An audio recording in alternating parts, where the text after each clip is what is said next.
The Wellington Skyrockets look to take flight tonight at home as they host the Quanah Indians. We'll find out if they continue to soar coming up. And the defending state champions Stratford Elks were back at home at Sam Bass Stadium playing host to the Highland Park Hornets. See if Stratford could continue their undefeated streak coming up on The Locker Room. The Locker Room, brought to you by Ware Chevrolet Buick and Ware Motors. Welcome back inside the locker room for another exciting edition. I'm Clint Brakebill alongside David Davis. Next week is the regular season finale in high school football, but we had plenty of action tonight. Yeah, going in tonight, we had 6 ranked teams in the Texas Panhandle. One of those being the Tascosa Rebels, who had their district title game tonight against Lubbock Cooper. Yep, that's why we chose this matchup for our Sonic Game of the Week. We go to Lubbock, or just south of Lubbock. Yeah, Lubbock dash Cooper, as it were. Here we go. Let's start this one towards the end of the first quarter. Handoff, Jackson Austin, quick fake, and he heads the other way, finds Paydirt. Pirates strike first in this one, 7-0. Going early to the second now. Tascosa marches their way down the field. Triple option is alive. Hudson Ferris keeps it himself. Ties it up at 7 apiece. Next series, Cooper ball. Cooper taking their time here in the second as the snap is good. Tyler Spurrell charges his way into the end zone. Cooper leads 14-7. Rebels not backing down. 4th down. 2 seconds on the clock. They punch their way in. 14-14 at half, but Tascosa, they score 14 in the second half as well and win it 28-14. Outright district title for the first time in a long time for the Rebels. 1988, I believe. Wow. Last time they won an outright district title. Never had a day. Amarillo High versus Abilene High early today. They kicked off what was a doubleheader over at Dick Bivens. We're going to start the second quarter. Game would still be scoreless. Abilene High's Dylan Slack would then go to the air. DeMarco Upshaw able to haul this one in. A man all over him. Didn't matter. A little later in the red zone on 3rd down, rolling right. Amarillo High's there by his own man, Clint. His own man. Sandy on Sandy crime. Oh no, and on 4th down they go for it. Cuts it back, and they find the end zone to jump on top. Amarillo High would get rolling, though. Mason Graham letting this one fly. Look at that spiral. Who does he find but Jamison Garcia? J-Mo. Who else? J-Mo. J-Mo inside the 10. That set up a Sandy field goal. This one a low-scoring affair, but the Sandys pull it off 17-10. All right, so the nightcap at Dick Bivens Stadium. Paladuro taking on Abilene Wiley. Wiley, first snap of the game is going to be fumbled, and Paladuro in the backfield, a host of Dons in the backfield. But again, it would be Wiley scrambling around. KJ Long takes off, and he gets a long gain into Paladuro territory. But again, Paladuro's defense all over them in the backfield. Wiley kept moving, though. Long rolling to his left. He hits his man down the field near the 25-yard line. In the red zone, Malachi Daniels dances around to the 1-yard line, straight forward on the next drive, as next play as well, into the end zone. Abilene Wiley wins this one 27-24. Let's go to Canyon. This was a close one as well. Coach Winfrey and his Eagles taking on the Dumas Demons. It's been 7 years since they've won this matchup. 3rd quarter, though, Jaden Cash gets the Eagles rolling right. First down scamper there following that. Out of the Wildcat, Chris LeBou. You'll see a lot more of this young man dishing out the stiff arm, making some defenders miss before finding the end zone. They jump on top, 13-8, but Dumas coming right back. Emmanuel Ibanez sees the C part and takes off, makes some Eagle defenders look silly before going out just inside the 15. Shortly after that, Ibanez decided to take off again, this time able to find the end zone. Makes it 14-13 Demons, and they get it back in the 4th. Ibanez would do it again. Splits open, and he's off to the races with his speed. You can count on him finding the end zone, man. He is a dual threat. 21-13. Eagles not giving up. Just around 5 minutes left. LeBeau rumbles his way down inside the 10, and from there, Javen Cash would finish it off. Took him a second to call it, but it did cross the plane, so they're down 2. Decide to go for it. Boston Bell rolling right. You tell us, what was it?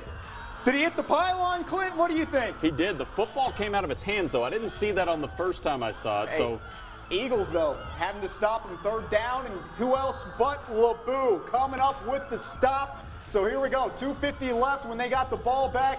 Bell, wasting no time, hits Carson Cockrell for a big chunk of yards. A little later, though, they face 4th down. Bell coming through, hitting Richmond Howells, somehow pulls that one in, and so the fate of the game relies on the foot of Elijah Smotherman.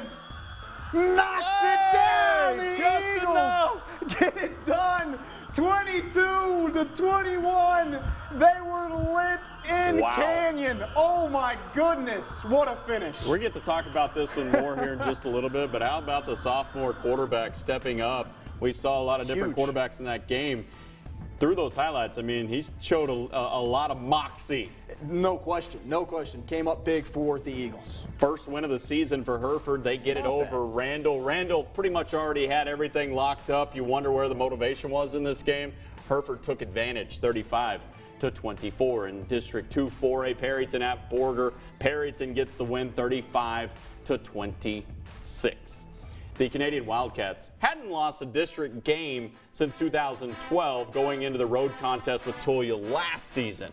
Yeah, but the Hornets pulled off that upset, ended the Wildcats' 47-game district winning streak. Well, tonight Canadian had their chance at revenge as they once again traveled to Tulia. We'll have highlights from that game next on the Locker Room. Rocky, baby. Rocky, yeah, looking for a little revenge. From Fox 14 News, The Locker Room continues. Now, the Bushland Falcons, they had their district title game last week, and that didn't go the way that they would have wanted it to, as they lost their first game of the year. Shallowater Mustangs, hats off to them. They showed up ready to play. They claimed that district #1 seed. Yeah, they did. The Falcons back in action tonight, looking to right the ship in what is their final regular season game of the season as they head into the playoffs. Yeah, they have that bye week next week to get everything right as they head into the playoffs. So here we go, their final regular season game taking on Dalhart. And we are going to start from Bushland's Cole Purcell.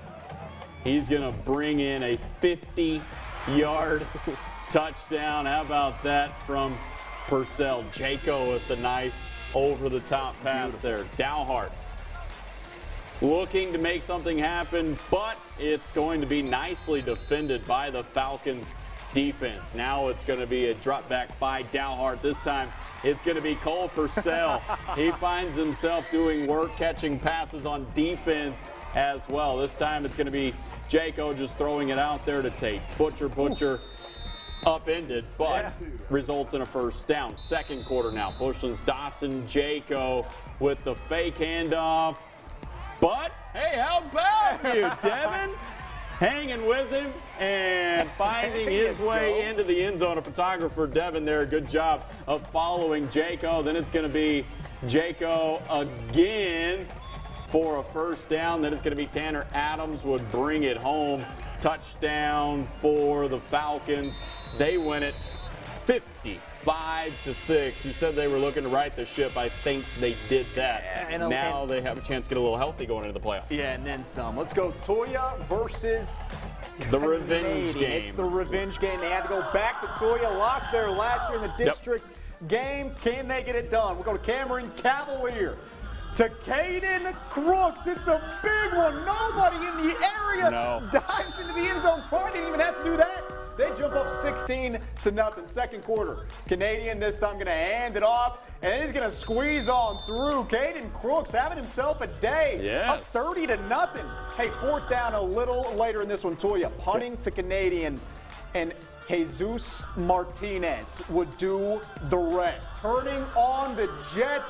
He's not going to get into the end zone, but a heck of a nice little return, dance man. around there. Also, look at Crooks.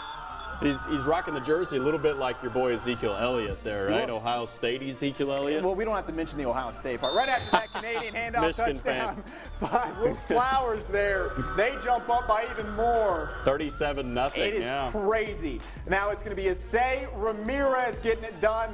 Just make it 45-0 going into half. 45 them, basically. It is Canadian gets their revenge. 66-7 at that, Clint. Wow. As for other games in the district, Childress dismantled Dimmitt 63-0, and Friona over Spearman in a good one, 14-10. Let's go Stratford versus Highland. The only undefeated team in the Texas Panhandle, the Stratford Elks taking on Highland Park at Sandpass Stadium. Bryce Braden to lead Kahn. He's into the end zone. Early lead for the Elks, and it's going to be Duran. Makes it a 2-point conversion, so it's 8-0. Elks back on offense this time. Zane Burr, 25-yard touchdown. Highland Park on the move, but that Elk defense standing tall. Interception. Stratford scores on the next play. Braden to Braden. End zone. 6. Braden plus Braden equals 6. You love to see it. Now, how about Brady Thompson this time to Braylon Norman? A nice little connection that they've had throughout the season. However, that connection was the only score of the night for the Hornets. Second quarter, Elks not slowing down. Kovar into the 4-yard line, rather. Sorry, I thought he got into the end zone. Then Zane Burr into the end zone, 28-6. Then another interception from the Elks, leading to Santiago. Well, actually leading to a nice little return. Then Braden connects with Burr. He plows his way into the end zone. It's hard to stop all those playmakers, Elks man. back on defense, but not for long. You guessed it. Another interception from the Elks. They were all over the place. Stratford scores one more before half. Bryce Braden. Braden plus Braden equals 6. Stratford wins 61-6. In that same district. WTI was at Farwell. Farwell gets it done 68-0 over the Comanches. And Panhandle all over the Sanford Fritch Eagles, 72. A combined 130-0 there. How about that? That's wow. Insane. That's insane. Sunray over Booker. They continue their offensive onslaught, 48-20.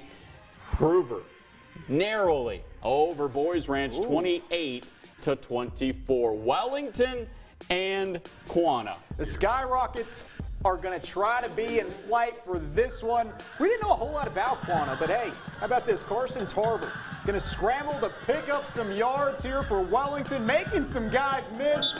Nice little run there. Wellington would go with a handoff to Gamaro Rincon to punch it in for the touchdown. Quanah, first play of the game. After that, though, not going to go too well. Going to miss the quarterback's hands entirely, trying to jump on it, but Wellington's going to beat them there. And hey, why don't you just finish it off? Nick Folk capitalizing on that turnover. Runs it into the end zone.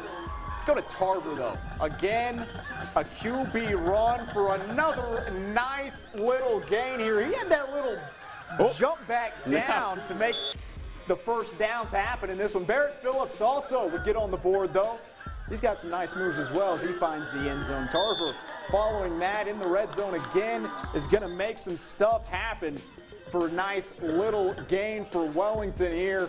Taking off, goes through the air, showing off the cannon, young man. Wow. Inside the red zone they go. And hey, I think they'd finish it off with a Nick Folk touchdown run. I knew you were going to say Nick Folk at some point. Did I say Nixon Folk? Yeah, you got I knew me. it. I was waiting he for it. He got me. Nixon Folk. I'm a Cowboys fan at heart, brother. It's in there. Wellington wins it 56-8. Nixon Folk, Nixon Folk, Nixon Folk. There you go, brother.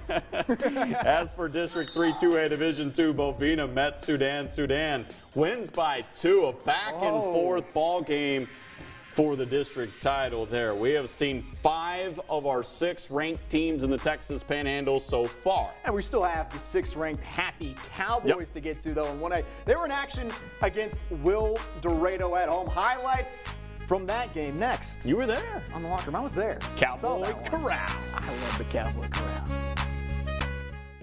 Cruise to a 40-6 victory. Yeah, and tonight I actually made my way to the Cowboy Corral. Clint, they hosted, as we said earlier, the Wilderado Mustangs. Could they corral the Mustangs?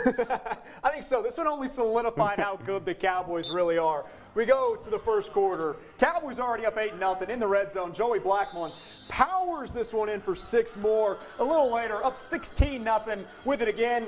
Just go to the same guy. Find the edge. Push this one into the end zone again.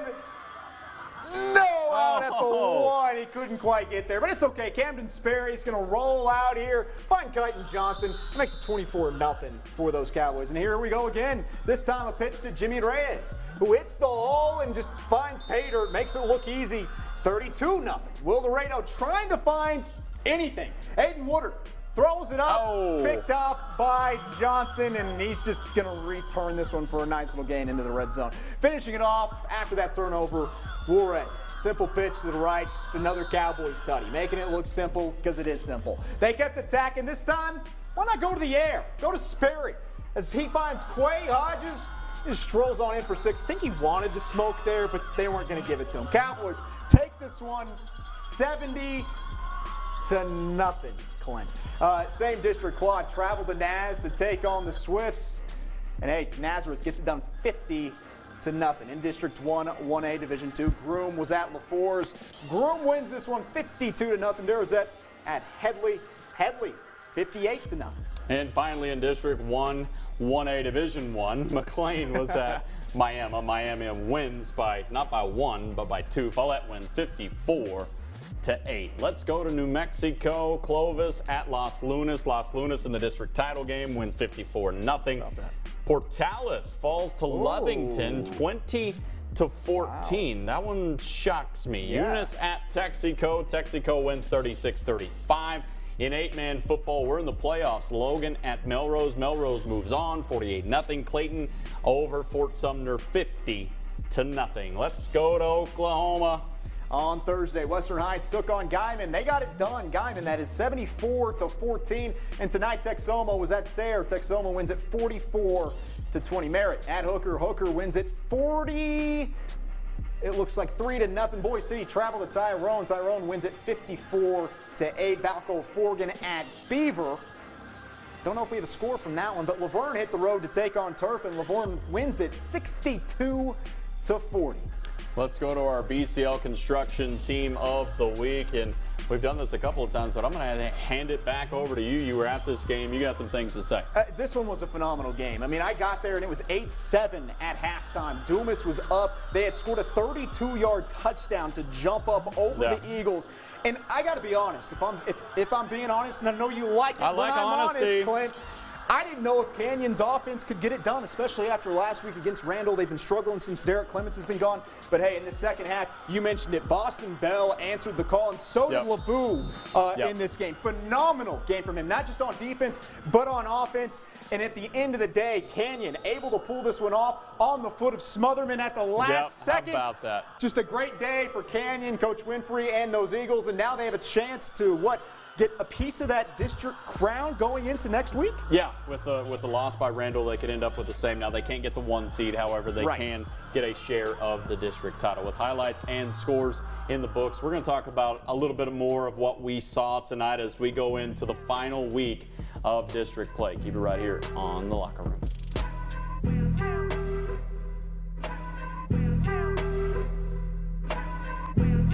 Now that surrounded week number 10 as we go into the regular season finale next week. You know, something I found really interesting in this week was the Tascosa Lubbock Cooper game. What Tascosa Rebel team were we going to get? I think you and I have had this conversation where it seems like the Rebels have kind of played to their competition, which bode well for them in this game because Cooper's good. They knew they would have to show up and play for this, and they did. It was a big night for the Tascosa Rebels, and again, we saw that running game really get going against Cooper. Yeah, we did see that. I mean, and speaking of that fact that we always talk about, they're playing to competition.